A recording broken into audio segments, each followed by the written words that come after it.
So, what's up sa inyo mga ate at kuya? Ako nga pala si Kuya Len at tayong nagbabalik muli dito sa Grow a Garden. So mga ate at kuya, dumating na nga palang update, no? Nakita nyo naman. Medyo nagpuwet nga ako kagabi para dito. Inaral ko kung paano ba nagana tong kay Crispy, itong mga recipe nito, no?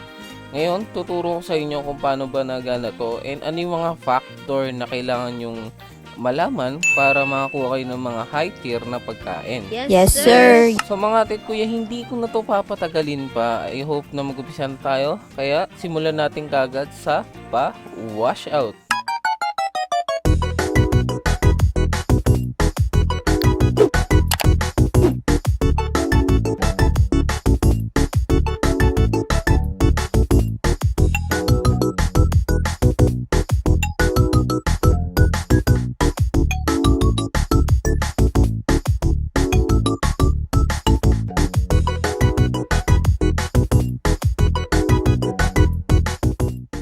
Okay mga tit kuya, tapos na ang ating wash out. Ngayon, tuturo ko sa inyo kung ano ba yung mga factors. Tatlong factors, main factors kung paano po nakakakuha ng mga prismatic, divine, mga ganyang rarity. Okay mga tit kuya, tuturuan ko kayo. Okay, unang bagay na nakaka-apekto sa pagkakaroon ng high rarity, okay, ng mga pagkain mga tit kuya is yung kanyang cravings. Okay, si Crispy. So, si Crispy is meron siyang cravings every hour. And kailangan tandaan nyo lahat ng combination para dun sa mga recipe na yun. Okay? Kailangan tandaan nyo, kunyari, ganito, pie. Okay? Pie yung hinihingi niya. Ang combination para makakuha ng magandang rarity sa pie is isang pumpkin and 4 na buong blossom. Okay? So, napakadali lang, di ba? So, pag ginawa nyo yun, pwede na kayo makakuha ng divine or prismatic pataas.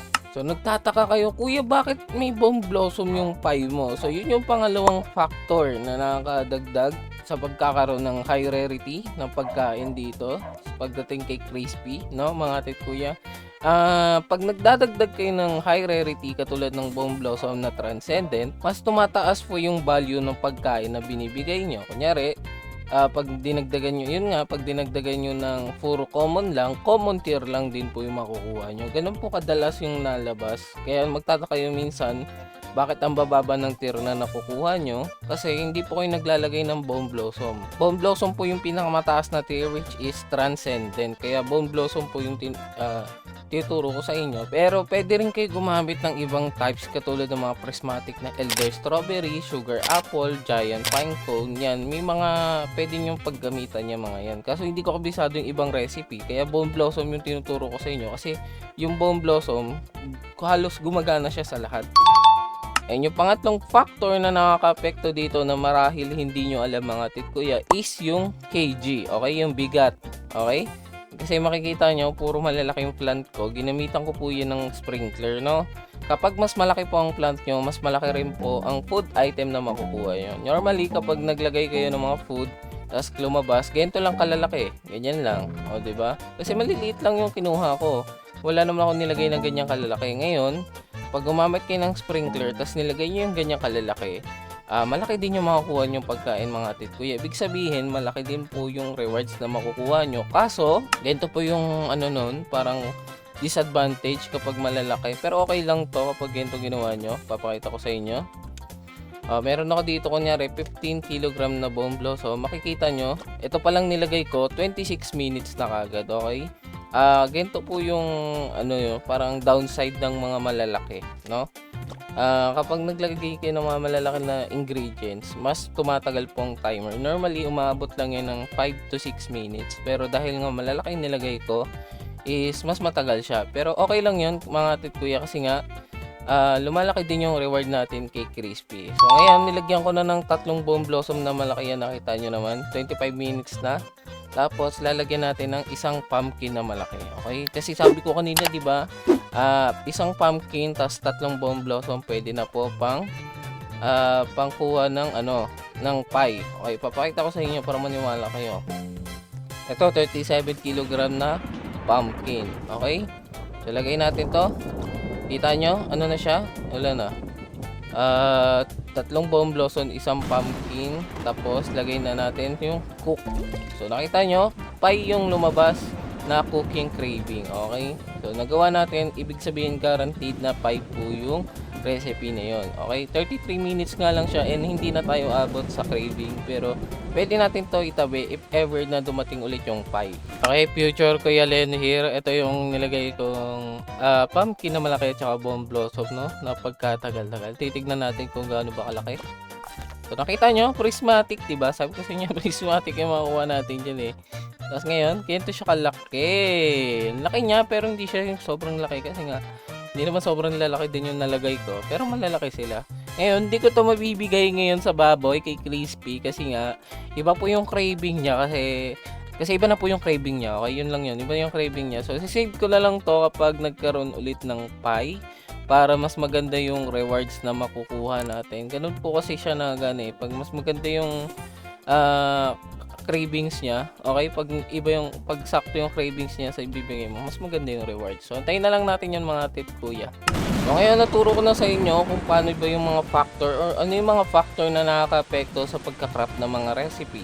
So kung gusto niyo naman mapadali yung buhay niyo dito mga tip kuya para hindi kayo mahirapan mag-grind. Hindi ko pa alam kung may method pa dito na isang grind lang, pero ang iniisip ko talaga mga tip kuya na pinakamagandang method if ever iga-grind ko is yung soup method. Gagamit lang ako ng isang tomato or kahit anong pwedeng isoup tapos puro bomb blossom yung iga-grind ko. Yun lang yung iniisip ko, yun yung nasa isip ko kasi yung tomato madali siyang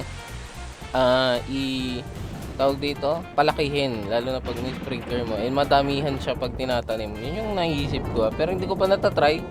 Baka next video ko pa itatry ng mga ted kuya. Pero ngayon pag-usapan muna natin kung paano pa mapapadali yung pag-grind ninyo, okay?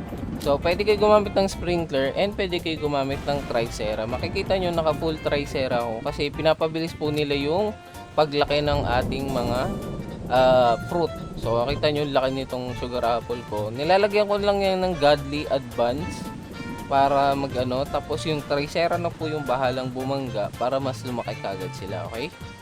So, para naman sa mga recipe mga tit kuya, pwede na lang kayo pumunta sa Grow a Garden Wiki. Okay, makikita nyo dito lahat ng mga kailangan ninyo para sa, kunyari, prismatic. Ito yung sinasabi ko sa inyo, yung soup na bomb blossom. Kasi madali lang siya.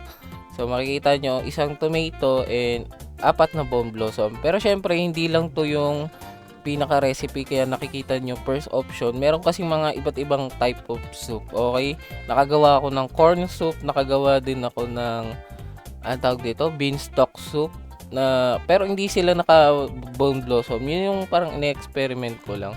So ito yung may guaranteed na soup, yung tomato tapos 4 na bone blossom, yung sa sandwich. Wala pang prismatic yung nakalagay sa sandwich pero meron ng mythical. Siguro pero ito, yung tomato, corn, elder, strawberry, siguro pwede nyo dagdagan ng dalawang bomb blossom para maging divine. Okay? Sa pie, kapag prismatic, ito, kita nyo, isang pumpkin, 4 nito, o kaya isang coconut, tapos 2 bomb blossom, may prismatic na kayo. So, madali lang, di ba kapatid kuya? Ilalagay ko na lang sa link yung, ilalagay ko na lang sa baba yung link ng cooking event kung sakaling gusto nyo makita yung mga recipe para hindi na kayo mahirapan, okay? So yun mga tit kaya overall naturo ko naman sa inyo lahat ng mga dapat kong maturo, especially yung mga factor, okay? Ulitin ko yung 3 factor na nakaka-apekto kung gusto nyo makakuha ng high rewards and madaming rewards is cravings, yung cravings ni Crispy. Pangalawa is yung ingredients, kailangan high rarity. Tapos yung pangatlo, dapat yung main ingredient katulad nung kunyari nga kapag kailangan nyo ng pie is meron kayong pumpkin or coconut na malagay. Basta kailangan matama nyo yung isang ingredient na yun na pinakakailangan. 1 or 2, minsan ganun. Pwede nyo nang i-check sa wiki para ma-double check nyo.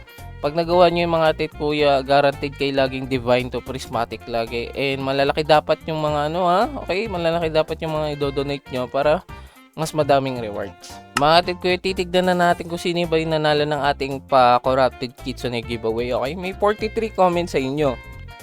So, titignan natin kung sino ba yung nanalo in 3, 2, 1.